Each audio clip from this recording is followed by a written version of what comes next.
Picture this. You're monitoring a crucial municipal wastewater or industrial water process. Everything's humming along perfectly, but then, bam, your facility's network just completely drops. You've got absolutely no cloud connectivity, and your remote access is completely cut off. So what actually happens to your compliance data during this critical period? Are you just flying blind? Or do you have a rock-solid backup plan ready to go?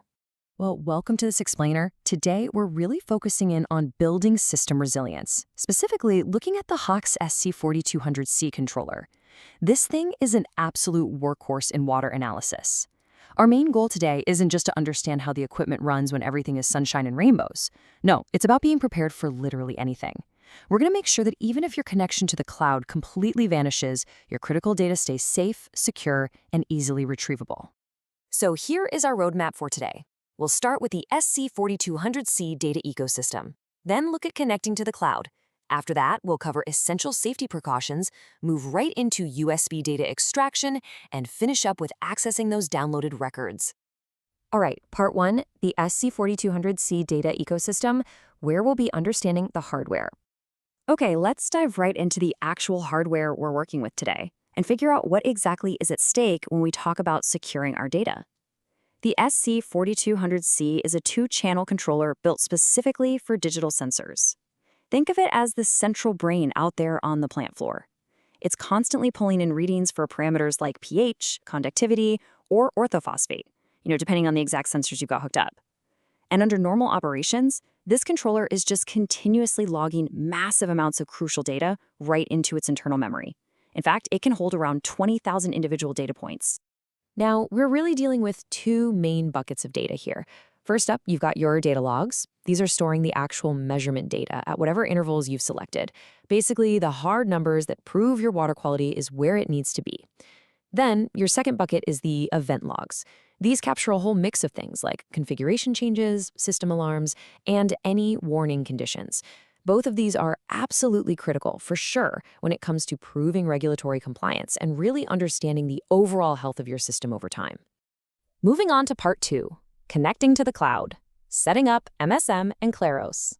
So, to operate normally with a cloud connection, we use Mobile Sensor Management, or Claros. First things first, you've got to make sure your IT network permissions actually allow outbound traffic on ports 80 and 443. Once that's sorted, just connect a PC to the default IP address, which is 192.168.165.30. From there, pop into the Ethernet menu and set it to either DHCP or static IP, just depending on how your specific facility does things. Finally, you have to actively register the controller in the Claros interface by generating a unique pairing code. That's the magic step that establishes your 24/7 cloud handshake and keeps all that valuable data flowing. But, here's where we need to pivot to a very realistic field scenario. What happens if a massive storm hits, a router completely fails, or your ISP just goes dark? Suddenly, Claros is completely unreachable. The cloud drops. Now your controller is still out there humming away, diligently logging those 20,000 data points internally. But there's a catch. You can't see them remotely anymore. When that happens, we need to do a manual intervention right at the panel itself. Which brings us to part 3, essential safety precautions, before you open the panel.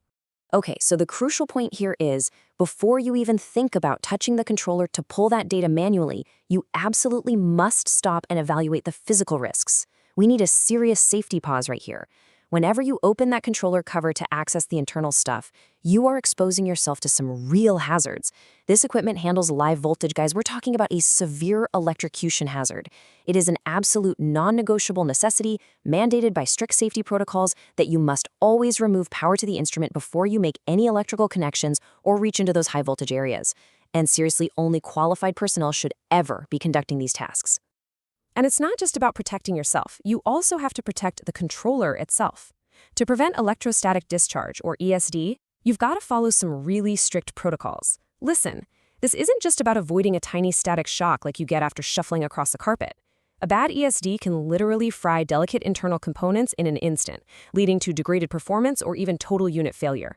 So always touch an earth-grounded metal surface first to discharge yourself. Avoid excessive movement, definitely wear a grounded wrist strap, and whenever possible, do your work on anti-static floor and bench pads. Please do not skip these steps. Otherwise, your data rescue mission might end up destroying the exact controller you're trying to save. All right, moving into part 4, USB data extraction, the physical backup plan. Let's assume we are safely powered down if we needed to be, fully grounded, and the panel is safely accessible. Now let's actually execute this physical backup plan. The good news? You don't need some wildly complex serial cables set up for this manual extraction. The SC4200c actually has a dedicated, easily accessible USB slot built specifically for data transfers and firmware updates. You just simply unscrew the small side panel, and right there, it reveals the USB port, so you can bypass your down network entirely. The whole procedure is remarkably straightforward once you know the exact menu navigation. First up, plug in your standard USB flash drive. Make sure the little USB icon pops up on the main touchscreen display. Next, tap the main menu icon, navigate over to Controller, and then select USB Transfer. It'll give you a choice here. If you hit Logs, it's going to download your measurement data and event logs as CSV files. But if you select Service Logs, it pulls all the diagnostic data instead. Once you pick, the system automatically starts the download. Now pay attention to this part, it's absolutely critical. The USB icon on the front panel will start flashing to show that data is actually transmitting. You have to wait until that light stops flashing and just stay solidly on before you yank the drive out. If you pull it too early, you risk completely corrupting the files. Once it's solid, remove your drive, close the USB cover, and just tighten those panel screws back up to a maximum torque of 1.4 Newton meters. And finally, part 5, accessing downloaded records, viewing the data. So, the moment of truth. When you finally plug that USB drive into your PC, you'll see that the controller automatically created a specific folder called Hach_logs. Inside that folder, all your data and event logs are just waiting for you. And because they're packed as standard CSV files, proving your compliance is seriously seamless. You just open up Excel, go right to the Data tab, click from Text/CSV, and point it at those files in the Hach_logs folder. Just like that, boom, all your critical measurement data is beautifully formatted right there on your screen, ready for any reporting, completely independent of whatever is happening with your facility's network. Well, we've really covered it all today, from the initial digital setup to those incredibly strict safety protocols, right down to the exact step-by-step physical manual extraction. You now know exactly how to bypass a cloud outage and secure your essential compliance records. So I want to leave you with this final thought. Is your team truly prepared to rescue your data the next time the network drops? Take these standard operating procedures back to your plant, make absolutely sure your team knows exactly where that USB port is, and start building that system resilience today. Thanks so much for joining me on this explainer, and remember, keep that data safe.